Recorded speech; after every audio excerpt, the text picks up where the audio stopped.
You are listening to the North Carolina Food and Beverage Podcast. Thank you for downloading and subscribing. Coming to you virtually live from high atop the historic Raleigh building in beautiful downtown Raleigh.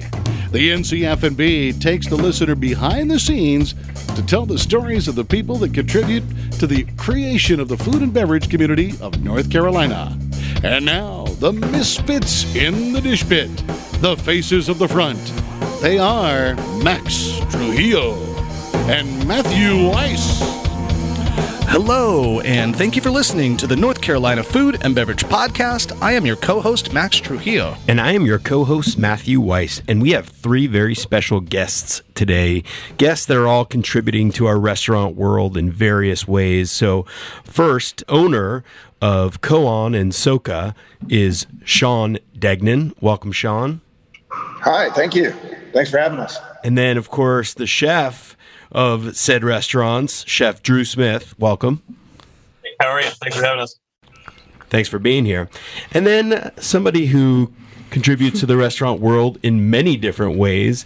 I think your title is freelance writer, but you actually are working regularly, not like that freelance, quote-unquote freelance writer. Free time. You're busier than... You're employed by many different publications, and you actually created the Eater Carolinas hub, and amongst many other things. You're traveling to exotic places pre-COVID all the time. So, Jenn Rice, ladies and gentlemen. Hi, thanks for having me. Welcome, everybody. Jenn's in studio. She's local here in the area, and of course, the gents are on Zoom right now. So we're all just kind of keeping ourselves socially distant to an extent in these interesting times.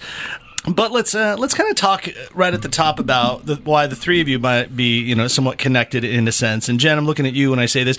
You, along with Tabletop Media, you guys started working with Koan to create the Koan Community Hub. Yeah, so it basically happened inspired by Carberry United. I went out to their first hub day. I knew nothing about it. And the things that they were doing were incredible. And I thought, they were very kind to kind of give details and share information about this hub that they had created to kind of link the community together when things were shut down and farmers had no work and their products were expiring, etc. And I thought it would be cool to do in the Triangle, specifically in Raleigh, Cary area. Yeah. So I shopped the idea around to several people, and then Kristen and I had a conversation and immediately thought of Drew and Koan. Kristen Bachman yes. of Tabletop Media. I will mispronounce her name for sure. Kristen Bachman. Yes, I heard her say her name on the phone today, so I know it's Kristen Bachman. Yeah. Sorry, Kristen. So yeah, we Kristen and I chatted, and then we immediately thought of Koan. And Sean also kindly dropped groceries off at my house when they pivoted into the grocery mode for Koan called Kmart. So that was kind of cool too, to have, Sean deliver groceries when everything was shut down with QP mayonnaise and all these other cool things. So that kind of sparked the idea. And then we had a conversation with Drew, and it kind of died down a bit. And then things got really bad with COVID, and people were scared to dine out. And then Drew brought back up the conversation, and we made it happen within about a week. And so we're in a precarious situation right now, too, because there are a few restaurants reopening. I'm personally working at one at Y Hill that's open, and we have the luxury of having a massive patio, which at least we can be somewhat distant with spatial awareness and letting people dine outdoors. Not everyone has that ability and that luxury, but with restaurants opening up, what does that mean for the community hub at this point? So it kind of varied from week to week, and we saw different results based on holidays or phase 1 and into phase 2. And then you see right away it was a success, but then you find that people are going back out to restaurants. But then we brought in alimentary with grill boxes, and that was super successful. So you get 12 cuts of meat and some pasta, and those things did really well. So each week I would say that we kind of chat about what was happening and, try to find restaurants that really were struggling, that needed that extra help, and just, see who had extra stuff out on the farmland and stuff like that. So each week it changes, and it's paused right now, but we're still trying to think of the evolution of it and what it looks like, as Koan reopens up and people don't do takeout as much. But I feel like personally people are doing takeout more right now. Things seem a little more like hostile again. So I think people will go back to that. Yeah, I mean, we're recording this week. This is Monday. We're releasing on Thursday. If you're listening to it, we had just recorded on Monday, July 12th, or 13th. But the numbers are on the rise again. The potential of us getting kind of put back into quarantine is definitely evident because of things that are happening. So we think at the restaurant over at Y Hill, we're just like, wow, I mean, yes, we're fortunate enough to have people come in. Will this go away? Quite possibly. And if it does, it is important to know that there are people such as yourself and the gents that are on the line right now at Koan that are helping to be able to create solutions in times where we don't really know exactly what our next step is, and we're just trying to do something as we are open. I mean, it's not an easy situation. No, and you can't really predict the future. Like, I can't tell you what next week looks like. Right. And I'm pretty sure that's just the same for chefs, and even getting products in, on time, and it's all just very fluid. Fluid is a good word, yeah. So, Sean, Drew, where are you guys at now, and what's the focus? Yeah, I was a delivery driver there for a little bit, and that was fun. I did some grocery. I worked the community hub. Yeah, Kmart was really cool. Yeah, and now we're open, and we're lucky to have some big patios too, and some big inside spaces. We actually shut down for a week in between and did a little impromptu strategic planning retreat that I wasn't really qualified to run myself, but I'd been to one, so we went with it and presented our findings. We recommitted to a mission, vision, and values going forward. Presented them to our staff the next week. They added their very insightful additions to where we're headed, and we reopened on Juneteenth, which when they picked that date, we were like, well, and we're going to be donating all the proceeds to Black Lives Matter. So yeah, it's been a wild ride. Like when you just said it was Monday, Max, I was like, is it really Monday? Yeah. And then I thought you were wrong. I almost corrected you. I usually am. By the way, whenever I hear a company retreat, I'm always thinking, did you guys do trust falls? We did not. No trust falls. Missed opportunity, bro. How would you social distance a trust fall anyway? Yeah. Just let them fall. Painfully. Trust me, though, I put a mat down behind you. Trust me, it only kind of hurt. Don't worry. I just want to set some background because you guys were talking about the community hub and reopening, but for people outside of the triangle, they might not know that, first of all, On, the predecessor to your current restaurant, was a very well-regarded, famous restaurant in this area, right next to the Umstead Hotel and part of that whole kind of same company. But you guys, it was closed or dormant for, 2 years, something like that. And you guys, first of all, took under the brave undertaking of reopening that restaurant and somewhat aligning it to what it currently is. So tell us why you wanted to undertake that. Well, so originally it was going to be Buku. We were going to move from downtown to Cary. That was because Red Hat did not re-sign our lease for that building. So we signed the lease here, and then we decided that we were going to open Soka. So we did that, and then we opened Wake Forest, and then the restaurant that was supposed to open first, this one, was actually the last one we opened. So up until a year ago, it was still going to be called Buku. And, Sean and I spent a lot of time here cleaning and doing other things. And we just felt that the run of Buku had come to an end and that we wanted to start a new journey. And so we came up with Koan. And so it means public table in a kind of hacked together language. But it's a new opportunity for us to kind of start over and expand our cuisine, and also we've definitely, especially the last month, have expanded our approach and our attitude towards the restaurant industry in general. And just every time we step in this building, it tells us something different. It's kind of amazing to be here and to remember what was here and what we can create here. Right. The original, so Buku, correct me if I'm wrong, was kind of like international street food, or you had different styles from all over the world represented, kind of like in a lot of small bites. Is that a fair way to say the style of food?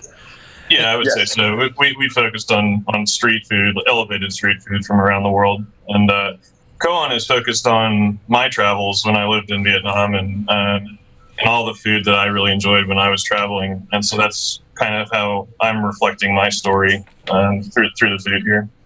Jenn, are you, for one, have you been to Vietnam? Do you know the I've been to Vietnam several times. I was just about to chime in and ask if Drew had put the banh mi on the menu yet. Maybe the lunch menu. Yeah. That's cool. So with Koan's styling, you're saying it might be kind of more directly related to Vietnamese food, or is that just kind of like a major pivot point? Southeast Asia is the main focus, and then we also have a really large new sushi program that's headed by Jeremy Beck. He's our executive sushi chef, and that's really his story. So, in the sushi bar, he's telling his story and his love and passion for fish and for Japanese cuisine. So that's it's kind of cool. We both have our own medium for displaying what we've learned and what we've enjoyed over the years. Yeah. Filling out this whole story too, you also have Soka out there in the Cameron Village area, and that's a different style of origin of food as well, correct? We're doing more South American style. Is that right? It literally, the name comes from south of the Tropic of Cancer, so it's basically anything below Cuba, and that was born from our many years working with people that were from South America and Mexico and Central America, and we wanted to really show off their cuisine because it's just fantastic. Some of the ceviches, the guy that worked for us was from Peru, and he walked in the door at Buku one day and said, "Can I make you ceviche in Spanish?" And we hired him the same day. And we really wanted to show that cuisine off, and I think it's a really fun concept.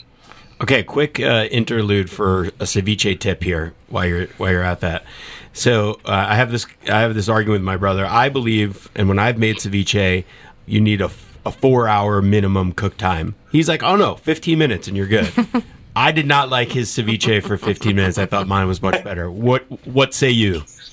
That depends a lot on the fish. But the ones from Peru, when we were using snapper, it was instant. And but it also has to do with how you cut the fish. If you're cutting big cubes, it's going to take more time. But if you're thinly slicing it, then that speeds up the process quite a bit. Good to know. I like that. Let's just real quick take a quick break just to talk about a couple of our sponsors. Just while we have you all here, I wanted to speak about the Folks Foundation for one.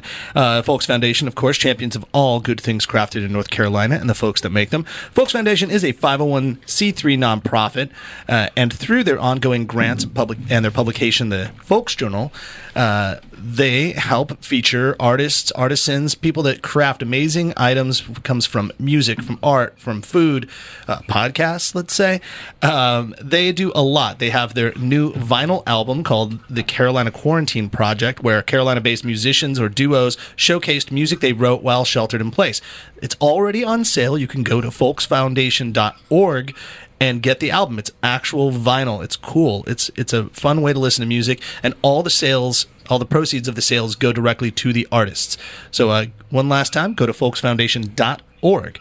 Yeah, I need to get my album. I keep meaning to order it, but I have to do that.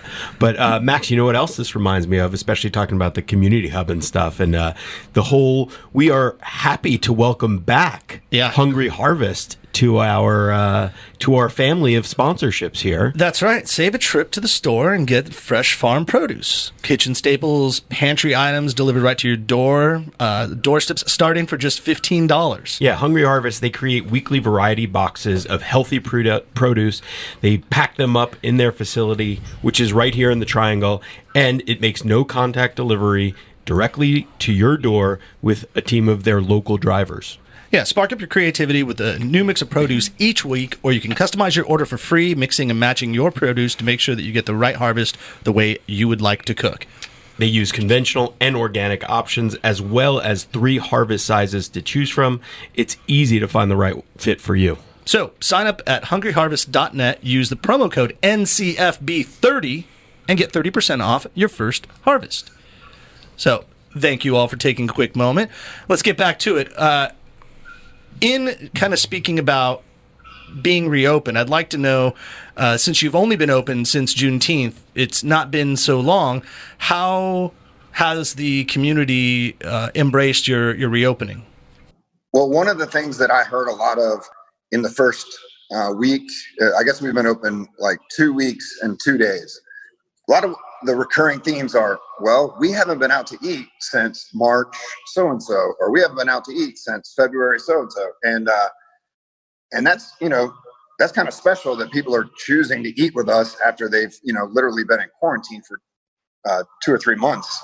People are, barely dipping their toe in the water. We still do a lot of like takeout, carry out, and, there are nurses that pull up and they're like, man, I wish I could go in there. I'm really sick of this, but they have, for whatever reason, they can't come inside yet. And so we just had our like weekly manager meeting where, we put up the horrible numbers on the board and, splashed red everywhere because it's not pretty. And we're going to keep our side hustles open. We don't know where this is going. We don't know, when restaurants will reopen in a way that's sustainable. So we've talked about what the community hub 2.0 could look like, what a farmer's market could look like in our part of the world. And we're going to keep doing all the to-go, maybe get back into delivery if it's slower, if the numbers keep rising. So I think it's wise for people to keep their side hustles going during this time. That is true, man. I mean, I think we can both kind of, me being over at Wyatt Hill and you being at Kiwan, we're in a very similar boat. The narrative, we want to be proud of the things that we're doing. We feel that, for one, our efficiencies and even just the products we're putting out there might be better than anything we've ever done. But it's a weird narrative to kind of boast about how great it is to go out, because we also know that a lot of people don't share that same opinion. They're thinking that maybe that's part of the problem, and we're also trying to be employed and be a business that can work. I do know that, speaking to that point, you have talked about doing a hospitality surcharge. That's something that, trying to figure out doing a livable, workable wage. Would you care to go into that just so people understand where you're coming from with that? Sure. Some of the findings that we came to coming out of our little impromptu hospitality retreat, we decided the only way forward, kind of the first domino to fall, was that we had to pay people to stay home if they were sick. So that was one, paid time off. And then we needed to pay a living wage so that people didn't have to work when they were sick. So everyone that works for us makes minimum $15 an hour. The dishwasher, the hostess, we're allowed to pay them more. We're allowed to pay them a lot more, but we pay everyone minimum $15 an hour. And then we're working with what to do with the tip share, because we want it to be equitable. And we things that we thought we knew coming out of our retreat didn't necessarily play out like we expected them. The front of the house is still on the front lines, and we really need to limit their exposure to guests, number of hours in front of people. And so their shifts are a little bit shorter. In the back of the house, there's still risk, but it's the risk with the same people over and over versus, strangers. Right. And so their shifts are a little bit longer. And so everyone's still making the $15 an hour, but, we're trying to shorten the front of the house shift to something that's, sustainable. And and the back of the house, they can work a little bit longer. So the hourly wage is still a little bit different, but I think at the end of the week, people are walking with similar amounts of money, which, right now is the most important, that you can pay your bills. And so that's where we started. We're doing an open enrollment for health insurance in the next couple of weeks. That was the next domino to fall. And so we agreed to a lot of things that I think our industry has wanted to do forever. I know that every manager, owner, whoever has had 213 thrown in their face for why someone's not going to clean, or why someone's not going to, pick up a shift or whatever on a slow night.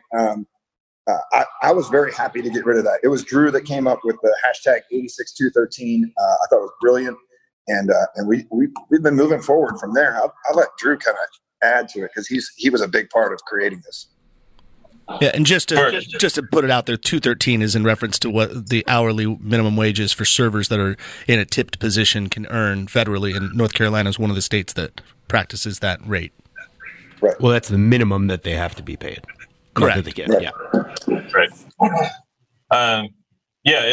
It's an archaic system. It was actually built through slavery, and the slave owners didn't want an excuse to not have to pay Black people the same amount of money, and that's how 213 was born.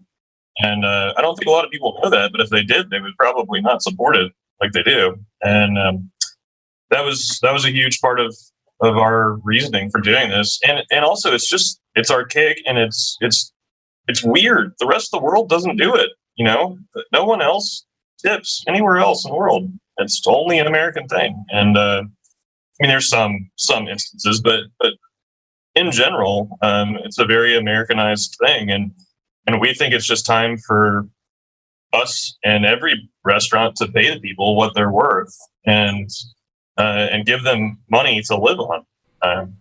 Well, let it be known too that 213 is what the restaurants are paying, but that's also the base salary, including the tips that servers are making. And so a typical server, I'm not a statistician, but I've just been in the business a long time. You can be anywhere from like $20 to $30 an hour as a server when you incorporate the tips that you're making. So the restaurant or the business itself is on the hook for paying the employee 213, and then the tip money then gets dispersed amongst the team. And so, but I will say, I'll applaud the fact that you guys are starting everybody, including like the back of the house, at 15, because $15 an hour is a little higher than what typically like your entry level position at a restaurant would make, whether it's a host or it's a dishwasher or a line cook, prep cook. If you're at least starting there, I think you're well ahead of the curve of what the rest of the community has been doing. We're trying to figure that out too. We've been doing tip pooling for the front of the house, and what we've also figured is we try to do a different way of service where everybody's a little bit more in an assembly line format, where you're either just serving clean food or drink coming from the kitchen, or you are only taking dirty dishes off the floor and processing payment. And therefore, we've almost been able to streamline by having less employees, meaning more of the money kind of gets doled out. And so all the employees that are working are making significantly more than what they were making back in the prior time that we were open. And so I think everybody's trying to figure out a way to make this better, because we all recognize that it hasn't been good and it hasn't worked out. How is it? What is the current status? Like if your employees were in this call right now, and I know it's hard to speak for someone if they're not there, but is this something that everybody's starting to understand and appreciate what you guys are trying to accomplish? Yeah, so our employees right now are making more than they ever made with us, which is great, especially on the few numbers of guests that we're serving. We're serving, 30 something people during the week, and close to 100 on the weekend currently. But Max, you speak to the double-edged sword that was the tipping standards of the past. We're paying 213, and so no one feels like they need to work for the restaurant. They're working for the guest. Yeah. And the back of the house is actually making less than those people, and they know that they're making less than the front of the house. And so you've got this two sides of a big chasm staring at each other with like, you know, some amount of jealousy, some amount of, frustration with effort levels at times. And so, the living wage really wipes all that clean. And then when there's extra money, then you have to decide what to do with that. And we're trying to come up with the most equitable way to share that. And I understand that's not an easy leap. And I think it would be nice if we get maybe another round of stimulus or something, which I was on a call about that might happen soon. But if that happens, it would be nice if we could help restaurants transition into a living wage, because it really would make it if we could ease their burden and not make it such a leap of faith. A lot of people would do it. And to the credit of our city, Raleigh and the Triangle, as soon as we put this out there, we got 1 million phone calls from people. They're like, okay, we hear what you're doing. We like what you're doing. How are you going to pay for it? And so, and it's everyone. It's everyone you can imagine would be interested in it. They are, and they're working through it themselves on how they can do it. So a lot of people have already raised their minimum wage to $7.25 and they're splitting tips, but other people are working for a system that will work for them. And Max, it sounds like you guys are doing the same thing, and I commend you, applaud you for even tackling it. So what is happening with the gratuity now received at Koan?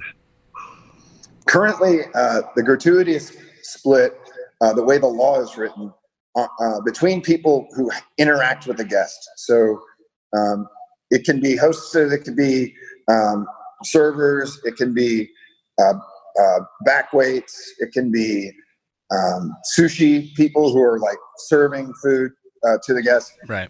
We are vetting the legality of sharing it with the back of the house, but taking that leap without having the legal backing has caused a bunch of restaurants to close. So we haven't gone there yet, but we're pushing to get there. Yeah, to that point, for listeners, like there are restrictions that restaurants cannot do, and that's what Sean was kind of speaking to. It's an easy way to just say, hey, we're just going to split all the money that gets put in by the front of the house, or all the tip share. But technically and legally, at least at this point, it's technically not allowed to give everybody money from the back of the house to the back of the house, which is, again, as Drew said, it's an archaic way of looking at things. And I think these are just, the next time we can propose a bill and just talk about common sense, we can abolish some of these old ways of doing things. But yeah, I think by just raising the floor and then splitting as much as you can to the front of the house, it does help. And yeah, I mean, what's the difference if somebody cooked your food or this person served your food? I think that they're all part about giving you the best satisfaction as a guest, and that's why you're throwing a tip out there. I had a part, and it's similar. I know that you have this hospitality service, the service fee, if you will, of 10%, if I'm correct. So if we're typically tipping 20%, which is kind of like the general standard nowadays, I've been thinking about this for a long time. I'm like, what can you do? What can't you do? Back in the day when I was a little kid, it shows how old I am, but like I remember 10% was kind of the standard. And then 15% for most of my 20s was kind of the standard. Now here I am at 42, 20% is pretty much the standard. I almost kind of like mention this out as like a public service announcement, but hey, during these times where there are very few restaurants available to even be open, and with that, the amount of tables that are available to be served, because we all have to be limited, and the guests we have, like, would it be a ridiculous request of our patrons to expect a 30% gratuity? And in effect, that's kind of what you are doing if everyone's tipping the normal 20% and then adding this 10%. I think it's just how you sell it and how you pitch it. But in the end, what we're saying is we need more revenue from the guests to be able to split this money up. And I don't know if you've been out to eat very many places. I felt like I had to, and the standard for me right now in a dead restaurant where I see they've, gone out of their way to put a lot of money into, doing this the right way and they're staffed appropriately. The standard for me is somewhere damn near close to 100% on a tip because, it's special to be able to go out. If I feel safe, then that means a lot to me. And so I know that not everyone can afford to do that. So I'll put a reservation for 10 for you this Friday at White Hill, 7 o'clock. So I'm working. I'm sorry. So guys, I have to add in the other perspective, and I do want to do that. But Drew, I'll give you a chance to think about it. But I want you to explain the whole how the 213 relates to slavery, because that I don't. How does that? Like when slavery ended, that was the living wage, or take that further for a second. Sure. So it was kind of what I was saying earlier is that when slavery ended, there were an influx of Black people in the North and the South, of course. And I believe it actually started in the South, but essentially restaurant owners were all white, obviously. And they were used to not paying their slaves anything.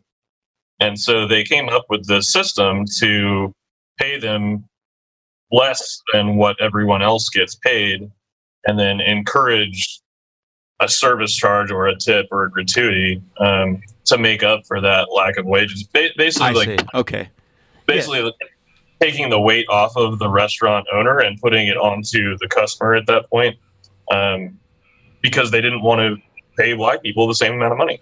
Gotcha. Okay. Well, and traditionally, most of the states that are participating in 213 come from the South. I mean, let's just be honest. I'm from California.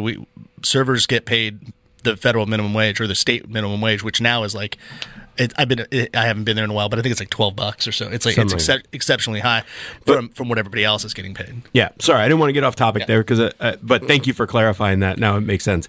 But so I'm just thinking about it from a consumer's perspective on this. And certainly if we go out, I feel the same way. We're in the industry. We've all worked in the industry, so we feel inclined to give more gratuity for these people that are there. But thinking about it from the average consumer, they're one, already hesitant or scared to go out to dine.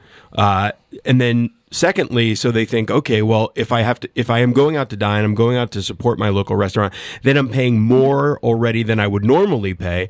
And the other side of or another step to that is, well, I can also support by getting takeout, and then I don't have to feel inclined to do the, an exorbitant or what could be considered an exorbitant amount of gratuity. Of course, even I think those of us who are taking takeout, we're probably tipping more than we normally would anyway. But I wonder if you've heard feedback on the other end to that sentiment.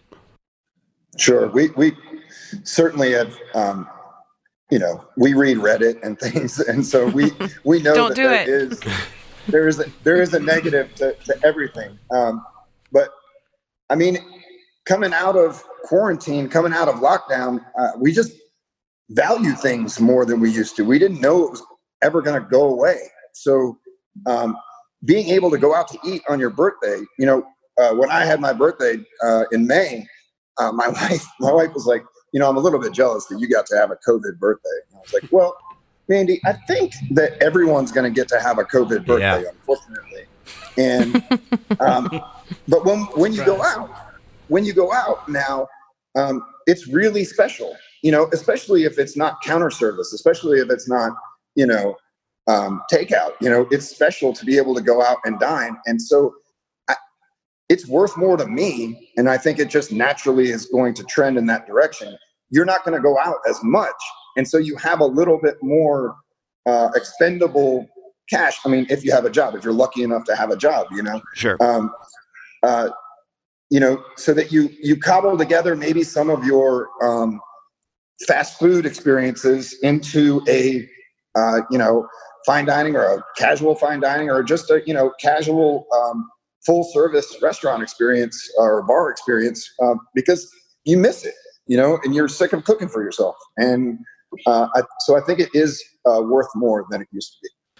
And I think that's just the way the economy has always worked in a capitalist society. It's just when there are fewer options, the price goes up, and that's just economics, it kind of simply put. And to consider that everything would be exactly the same as it was when everyone was popping off and we had a lot more competition and all these things, is kind of a hard pill to swallow, but it is the truth. It's just to be open as a restaurant in this exact time. It requires more revenue to be brought in, so that because it's not more revenue, it's that there has to be more bang for the buck for each person that comes in, because so few people can come in at a time. So a restaurant just turning on their lights can't have the same flow of business that they typically would. So how are we going to keep these lights on? We have to charge more, or at least expect more to pay our servers. That's really, or our employees. That's really the thought. I also, back to the tipping thing for a second. So obviously you guys know Danny Meyer, who has basically gone to a no tipping, more of a European model, where essentially the tip is built into the price of the food, and then everybody pretty much gets the same amount of wage. I don't know to that for sure, for certain. Maybe you guys might know more about. They all make different wages, but how back of the house and front of the house gets paid. But why not just go all the way in full bore and do something like that? That's probably where we'll end up. Okay. For right now, it's really nice to read at the bottom of the menu what that's doing, because we're unique right now. Baby steps, yeah.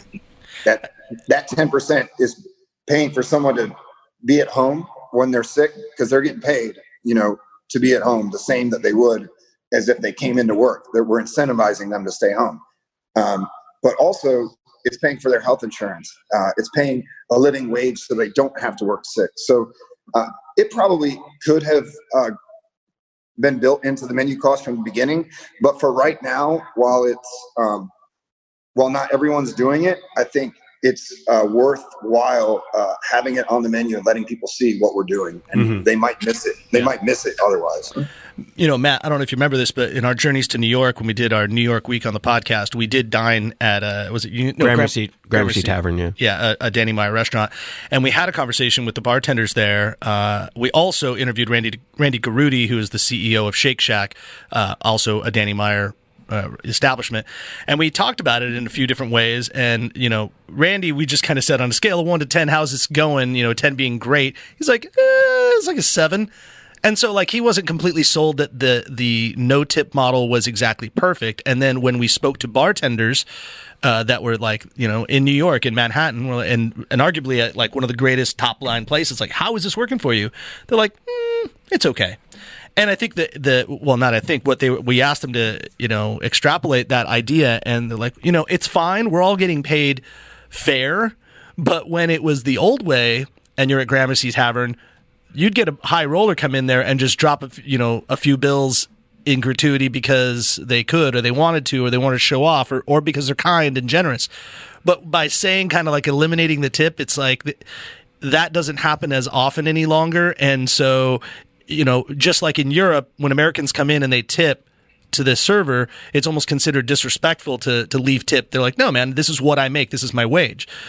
But I don't think any European server was disrespected by me leaving a tip in all my travels. No, they love Americans to come in. Yeah, but there is a weird sense of pride. No, this is how much I get paid. And so what the guys that were alluding to at Gramercy Tavern were saying, we're not getting big tips anymore. We're not getting those home run days that we've all in this business had, where you see that doctor roll in, you see that famous person roll in, whomever roll in, and they're going to leave a huge tip. And that's a great incentive or bonus. And that just doesn't happen as much when you don't allow tips to be a part of your business model. So, it doesn't work for everybody at all times, and we really don't have a perfect answer.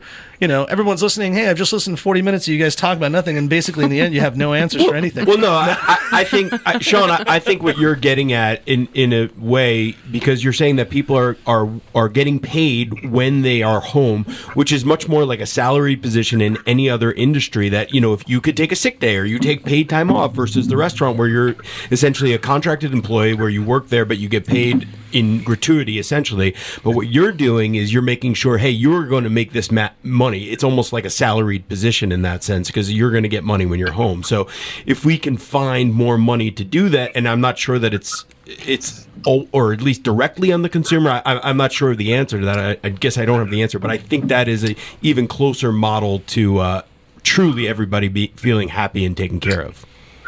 Sure. I agree.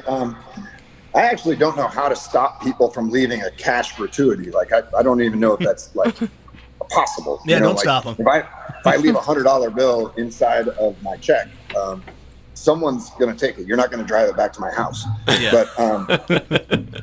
But also, how did all those gig workers and how did all the people, industries that didn't have those paid days off and all that stuff, how did they fare during this time? Not very well.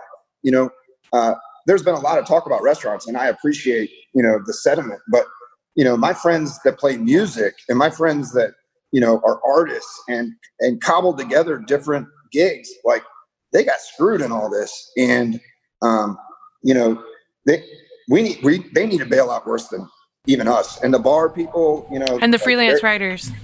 Yeah, and the stand-up comedians. And how many of those banner days are out there? Like, how many $20,000 Saturday nights are there in our future? There just aren't that many. So I think now is the right time to agree to a minimum. And then, if the heydays come back, I think we'll appreciate them in a way that, that we share the money equitably, because it went away. Well, the fact that you guys are working together to solve some problems. I mean, from Jenn and Kristen Bachman working on the community hub to helping people maybe have a little bit better of a pantry or refrigerator options than they would normally have in their own boring recipes and menu items they have from their own self. The mayonnaise changed my life. Kewpie mayonnaise, Yeah. Don't sleep on it. If you see Kewpie mayonnaise, Kewpie, it's delicious. I think it's made with egg yolks as opposed to egg whites. Is that right, Drew? Isn't it like an egg yolk based mayo? No, it's made with egg yolks, but it I also like has it as much as Duke's, and I hate to say that out Yeah, loud, but it's I pretty do. legit though. It has MSG as well as sugar, so that's probably why it's so good. Yeah. But hey, we're up against it. Everybody's got to get back to work. We got to get back and do things. We are wildly busy in these crazy times, but I think the one thing before we get out of here is just to appreciate the hard work that's been going through from all three of you on here, and really everybody in this food and beverage industry, trying to figure out solutions and trying to do these things as healthy and safe as possible. It's an unfortunate time, so apologies in advance to anybody that's listening to us going, man, why are you doing this? Well, it's because it's all we know, and we're trying to make it work, and this is what we do. And I hope that message doesn't get lost in knowing that is the intent of what's happening here. I would say we do have two businesses to discuss right before we get out of here. Yeah. Well, and also just to reiterate those sentiments, like, this is a time for change. So, this we have to reform and we have to do better. So why not now while we're all in flux anyway? But some businesses are, I won't say pandemic proof, but we all know that we like to drink our wine and beer during these times, especially if you're in quarantine or you're not going out to restaurants. So if you're going to do that, you might as well go to the Triangle Wine Company. There it is. And get some wine there, or beer, and also ice cream. Or ice cream, or proof alcohol ice cream, which we'll get to. Yeah, I'm not sure if they'll deliver that, but either way, Triangle Wine Company will deliver, or they will do a curbside delivery as well. Just go to trianglewineco.com. Don't forget to use the NCFB promo code to receive a nice discount. And as Max said, you can also, while you're there, I'm sure they would curbside deliver it because it's not going to melt there. Yeah, the beautiful proof alcohol ice cream where you think differently about dessert. Yeah, go to proofalcoholicecream.com, go to Triangle Wine Company to pick it up, or if you don't have a Triangle Wine Company where you are, you might have a Harris Teeter or a Lowe's where it is also being sold. So they're good friends of ours coming from South Carolina. Fantastic product. Gents, we will definitely get you. Jenn, you're going home with some right now because you're here in studio. And if you're on your way to go see them, we're just going to have to get that to you, a couple pints, so you guys can enjoy late at night a little alcohol and ice cream at the same time. But other than that, Matt? What else we got? Well, I'll just say it's obvious. Everybody out there, you need to go to Koan when you can, and when there's a safe social distance table, you will eat and drink very merrily. Thank you, Chef. Thank you, Sean. Thank you, Jen, for being on. Thank you, guys. Thank you. Yeah. Thanks for listening to the NC F&B podcast. And if you've stuck with us this long, review us on iTunes, and remember, 5 stars are encouraged.